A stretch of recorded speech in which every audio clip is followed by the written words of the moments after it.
11월을 시작하며 디모데 전서의 말씀으로 이렇게 11월을 열었습니다. 그리고 열흘이 지나고 또한 오늘부터 한 열흘 동안 디모데 후서에 관한 말씀으로 우리가 새벽마다 말씀을 짧게 나누는데, 디모데 후서는 이렇게 성경적으로 표현하면 신약 성경에서 가장 사도 바울이 이렇게 나중에 쓴 편지입니다. 사도 바울이 쓴 편지가 13개가 있는데, 죽음 직전에 믿음의 아들 디모데에게 쓴 편지가 디모데 후서이고, 또한 그것이 오늘날 우리가 하나님의 말씀으로 받아들이는 말씀이 되었습니다. 오늘 디모데 후서가 이렇게 우리로부터 내게 주시는 말씀으로 받아야 되는 말씀 중에 하나가 2절에 보게 되면 사랑하는 아들 디모데에게 편지하노니, 이렇게 말씀하여 주고 계십니다. 그런데 요 표현은 디모데 전서 1장 2절에도 비슷한 말씀으로 이렇게 디모데를 표현하고 있습니다. 디모데 전서 1장 2절에 보면 믿음 안에서 참 아들 된 디모데에게 편지하노니, 이렇게 말씀하고 있는 것을 읽어보게 되어집니다. 우리가 아는 것처럼 사도 바울은 하나님을 위하여, 예수님을 위하여 가정을 이루지 않은 사람이었습니다. 그러니까 남자로서 홀로 평생을 걸어갔던, 하나님과 함께 결혼한 인생을 살아갔던 사람이에요. 그런데 오늘 디모데를 향해서 아들이다, 참 아들이다, 사랑하는 아들이다, 믿음의 아들이다라고 표현을 하고 있습니다. 사도 바울이 쓴 편지를 읽어 나가다 보면 사도 바울과 관계된 사람들의 이름들이 굉장히 많이 나옵니다. 그거를 이렇게 숫자를 셀 수 없을 정도로 바울과 함께 만났던 사람들이 나오는데, 그 만났던 사람들을 모두를 아들이라고 부르지는 않았어요. 그 중에 특별히 디모데와 디도를 향해서는 아들이라는 표현을 썼어요. 그러니까는 자기와 관계된 모든 남자들을 아들이라고 부르지 않았다라는 거예요. 그리고 자기가 아들 같은 아들을 아들로 불렀다라는 거예요. 그러니까는 오늘 디모데는 영적으로 낳은 아들이죠. 믿음의 아들, 그리고 뭐예요?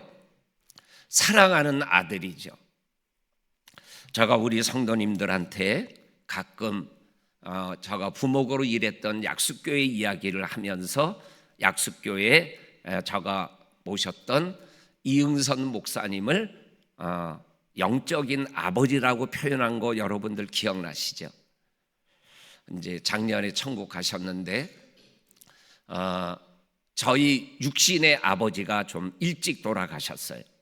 이른이 되어서 조금 넘게 사시다가 이제 돌아가셨는데, 그리고 이제 이렇게 이응선 목사님을 이제 내 개인적으로 영적인 아버지로 이렇게 생각했고, 그리고 이응선 목사님도 저를 이렇게 믿음의 아들로 생각하고 굉장히 이렇게 아껴 주셨어요. 이응선 목사님의 맏아들이 이제 신학교를 졸업하고 전도사 시절에 중등부, 다른 교회 중등부 교육전사로 있을 때 여름 수련회에 갔다가 물에 빠져서 떠내려가는 아이 2명을 살리고 심장마비로 강에서 이렇게 대신 죽었어요. 그래서 그 아들이 저보다 한 2살 정도 어린 아들이에요. 그래서 또래의 목회자들을 보게 되면 먼저 천국 간 아들이 이렇게 생각난다, 그런 얘기를 가끔 하셨던 목사님이 기억이 나요. 그래서 저도 이렇게 이영선 목사님을 아버지로 생각하고 이렇게 대했고, 이영선 목사님도 저를 아들로 생각하면서 이렇게 아껴주셨던 그러한 것들이 기억이 납니다. 그러니까 디모데는 성경에 보면 아버지가 헬라인이다, 요거만 나오고 더 이상 아버지에 대한 얘기는 안 나와요. 그리고 디모데의 믿음에 대해서 오늘 우리가 읽은 것처럼 외할머니의 영향을 받고 엄마의 영향을 받았다라는 말씀은 몇 군데서 나오지만 아버지 친가 쪽에 대한 이야기는 하나도 없어요. 그런데 사도 바울이 영적인 아버지로 이 디모데를 영육간에 돌보았던 모습을 우리들이 보게 되어집니다. 바울을 아버지로 두었던 디모데, 이거를 우리의 말로 표현하면 하나님을 아버지로 둔 우리, 그러니까는 아버지를 자랑스럽게 생각할 수 있는 저와 성도님들의 모습이라는 거죠. 내 연소함을 업신여기지 못하게 하고 오직 말과 행실과 사랑과 믿음과 정절에 대하여 믿는 자에게 본이 되라고 바울이 디모데에게 말했어요. 디모데전서 4장 12절에서 연소함을 업신여기지 못하게 하고, 연약했던 모습들, 나이가 어려서 어른들과의 관계 속에 좀 부족함을 느낄 수 있었던 모습들, 그러한 것들을 바울이 바라보면서 바울이 디모데를 아들같이 여기며 훈련시키고 키워주셨던 모습들을 디모데 전후서에서 보게 되어집니다. 정말로 믿음의 길을 걸어가며 하나님께서 주시는 그 특별한 영적 관계를 우리들이 믿음의 삶에서 살아가야 될 줄로 믿습니다.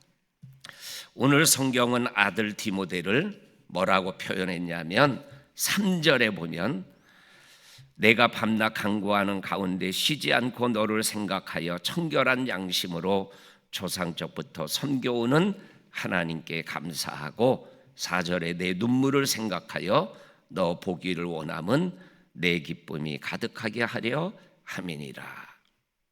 여기에서 아들 디모데는 어떠한 아들이었냐면 바울에게, 영적인 아버지에게 하나님에게 감사할 수 있는 감사거리를 주는 아들이었어요. 그리고 아들 디모데를 생각하면 기쁨이 있는 삶을 살게 했던 아들이었어요. 염려거리가 아니라, 걱정거리가 아니라, 근심거리가 아니라 뭐예요? 감사와 기쁨을 주는 아들이었다. 이렇게 성경은 말씀하여 주고 계십니다. 저와 성도님들이 우리의 영원한 아버지 되시는 하나님께 감사와 기쁨거리가 되는 삶을 살아가는 저와 성도님들이 될 수 있기를 주의 이름으로 간절히 축원합니다. 그 다음에 오늘 3절에서 아들 디모데는 청결한 양심을 가진 아들이다. 청결한 양심을 가진 아들. 그런데 이 디모데 전서를 우리가 묵상해 왔었잖아요. 디모데 전서에 보면 양심이라는 단어가 5번 나와요. 양심이라는 단어가. 그런데 양심을 설명하는 형용사가 있어요. 디모데전서 1장 5절에 보면 오늘 3절에 나오는 말씀과 똑같은 청결한 양심이라는 표현이 나와요. 그리고 1장 19절에 보면 착한 양심이라는 말씀이 나와요. 그리고 3장 9절에 보면 깨끗한 양심, 그리고 4장 2절에 보게 되면 양심에 화인을 맞은 이란 표현이 나와요. 나는 아들 디모데의 양심은 청결하다, 깨끗하다, 착하다, 양심의 화인을 맞지 않았다, 이렇게 표현해요. 그러면 오늘 우리가 사람들을 만나거나 살아가면서 좀 이상한 사람 만나면 우리가 이러한 표현 쓰잖아요. 저거 양심이 죽었어, 양심이 부끄럽지도 않나, 뭐 이러한 말을 할 때가 있잖아요. 살아있는 양심이 죽지 않았어요. 어떠한 행동을 하려고 그럴 때 내 양심이 뭐예요? 이상해요. 그래서 그 이상한 양심 때문에 이상한 짓거리를 생각하고 하려고 하다가 내려놓는 거예요. 디모데는 양심이 살아 있었어요. 깨끗하다, 착하다, 청결하다, 양심이 의로운 거예요. 믿음의 길을 걸어가며 정말로 얼굴에 철판 깐 삶을 사는 게 아니라 잘못한 것이 있으면 얼굴이 부끄러워질 수 있고, 그리고 모자란 행동을 했다 그러면은 미안하다라고 말할 수 있는 마음이 있는 것, 이러한 모습이 디모데의 모습이었다라는 거예요. 또 하나, 오늘 사도 바울이 아들 디모데를 생각할 때 5절에 보면 내 속에 거짓 없는 믿음이 있었다라고 말씀해요. 거짓 없는 믿음이 있는 아들 디모데를 사도 바울이 자랑하고 있어요. 우리 사랑하는 성도님들, 내 믿음이 정말로 하나님 앞에서 거짓 없는 믿음, 정말 진실한 믿음을 가지고 생활해 나가는 그러한 믿음의 사람들이 될 수 있기를 주님의 이름으로 간절히 축원합니다. 그런데 거짓 없는 믿음을 표현할 수 있는 단어 하나가 뭐냐면 눈물이에요. 눈물. 거짓된, 가식된 눈물을 흘리는 눈물이 오늘날 우리가 사는 세상 속에 있기는 해요. 그런데 깨끗한 양심, 청결한 양심, 그리고 착한 양심과 거짓 없는 믿음에서 나오는 눈물은 진실한 거죠. 눈물을 뭐예요? 하나님이 만든 병에 담아서 하나님이 기억하고 올라간다. 4절에 보면 내 눈물을 생각하여, 이 눈물이 있는 믿음 생활, 눈물이 진실로 하나님 앞에 올라가는 특별한 기도가 되는 삶, 그러한 것들을 오늘 우리들이 이 새벽 생각해 보게 되어집니다. 그 다음에 오늘 우리가 또 한번 생각할 수 있는 말씀이 뭐냐면, 아들 디모데는 아버지를 감사하게 하고 기뻐하게 하는 아들이고, 청결한 양심을 가지고 거짓 없는 믿음을 가지고 생활해 나가는 좋은 아들이라고 오늘 아버지 바울이 우리들에게 소개해 주고 있으셔요. 그러면 아버지 바울은 어떠냐? 오늘 성경 8절 말씀을 우리 한번 같이 읽어보겠습니다. 시작. 그러므로 너는 내가 우리 주를 증언함과 또는 주를 위하여 갇힌 자 된 나를 부끄러워하지 말고 오직 하나님의 능력을 따라 복음과 함께 고난을 받아라. 아멘. 그러니까 바울이 믿음의 아들 디모데에 대하여 쭉 설명했잖아요. 그런데 아버지 바울은 아들 디모데에게 어떠한 아버지였나? 8절에서 아들에게 본이 되는 아버지였다라는 거예요. 내가 복음을 증거하다가 주를 위하여 지금 로마 감옥에 갇혀서 죽음을 기다리고 있는 나를 부끄러워하지 말아라. 이 말씀은 뭐예요? 나는 아들 디모데 너에게 부끄러운 일을 한 적이 없다라는 거예요. 하나님의 능력과 함께 복음과 함께 고난을 받아라 라는 것은 뭐예요? 나를 따라오라라는 거죠.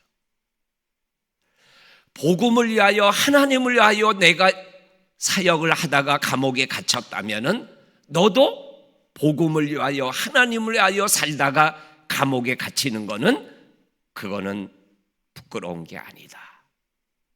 이거를 아버지와 아들과의 관계로 표현하면 뭐예요? 아들에게 본이 되는 삶을 사는 영적 아버지 바울을 얘기하는 거죠. 그리고 너도 복음을 위하여 살다가 고난을 받고 감옥에 갇히는 것에 대하여 부끄러워하지 말고, 뭐 또 내가 감옥에 갇혔다 뭐 자랑할 거는 아니지만 하나님 안에서 그거를 받아들여라. 우리나라에서 감옥에 간 거를 자랑하며 살아가는 사람들이 옛날에 좀 있었고 지금도 있잖아요. 민주화 운동 때 민주화 운동을 하다가 감옥에 간 사람들이 국회의원 된 사람이 굉장히 많잖아요. 내가 민주화를 위하여 감옥에 갔었다. 감옥에 간 것을 뭐 특별한 것처럼 생각하며 얘기하는 오늘날 우리와 함께 한국 땅에서 살아가는 정치인들이 생각보다 많이 있어요. 자랑할 거는 아니죠. 그러나 내가 살아야 될 삶은 복음을 위하여 주를 위하여 살아갈 수는 있어야죠. 아버지 바울은 아들 디모데에게 나는 이렇게 살았다. 그리고 너도 나를 본받아서 나를 부끄러워하지 말고 나와 함께 이러한 믿음의 길을 걸어가자. 이렇게 말씀하는 거예요.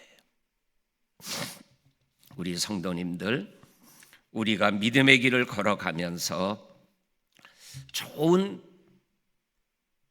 영적인 부모를 두고 영적인 자녀를 두고 있는 거, 이거는 행복한 거죠. 우리 성도들의 삶 속에 이러한 축복된 은총이 있기를 원하고, 저도 법한교회에서 목회하며 그러한 믿음의 아들, 믿음의 딸들을 생각할 때 하나님께 감사함이 있음을 고백하게 되어집니다. 우리 성도님들 한 분 한 분이 정말로 믿음의 아들 디모데처럼, 또한 믿음의 부모 바울처럼 생활해 나가는 특별한 은혜를 누릴 수 있기를 주의 이름으로 간절히 축원합니다. 아멘. 하나님 아버지 감사합니다. 하나님께서 우리에게 주시는 은혜로 오늘을 또 하루를 시작하게 하심을 감사합니다. 좋은 날 되는 아버지 하는 믿음의 하루, 정말 온전한 양심을 가지고 생활하는 하루가 되게 하여 주옵소서. 예수님의 이름으로 기도하옵나이다. 아멘.